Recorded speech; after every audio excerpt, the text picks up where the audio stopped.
দর্শক, আমি এই মুহূর্তে এখানে অনেকগুলি বাচ্চা দেখতেছি।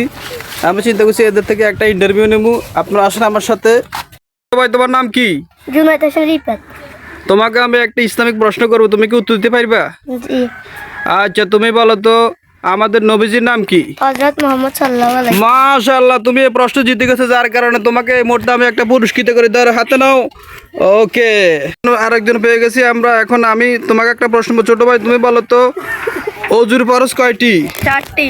মাশাআল্লাহ, এতে পারি গেছে, এই কারণে এরা আমাকে নগদে 20 টাকা পুরস্কার দিতেছে। ধরো, একজন ভাই পেয়ে গেছি আমরা। বলো তো তোমাকে আমি একটা প্রশ্ন করি, ইসলামী প্রশ্ন। বলো তো নামাজ ভঙ্গের কারণ কয়টি? 4টি। দুঃখের বিষয়, আমার এই ছোট বন্ধু উত্তর দিতে পারে না। একজন ড্রাইভার পেয়ে গেছি আমরা। উনি যদি পারে আমি 20 টাকা ওনাকে পুরস্কার দিয়ে দেবো। আচ্ছা, আপনি বলেন তো আমাদের ইসলামের প্রথম খলিফা নাকি? আবু বকর সিদ্দিক রাদিয়াল্লাহু আনহু। মা বাড়ি গেছে, ধরেন আমার পক্ষ থেকে আপনার 20 টাকা পুরস্কার। একজন ছোট্ট বন্ধু পেয়ে গেছি। আপনি কি আমাকে একটা প্রশ্ন উত্তর দিতে পারবেন? হ্যাঁ, জি পারবো। বলেন তো নামাজের ওয়াজিব কয়টি? 6টি। মাশাআল্লাহ মাশাআল্লাহ, আমার পক্ষ থেকে আপনাকে 20 টাকা পুরস্কার। এই নেন, হাতে নেন।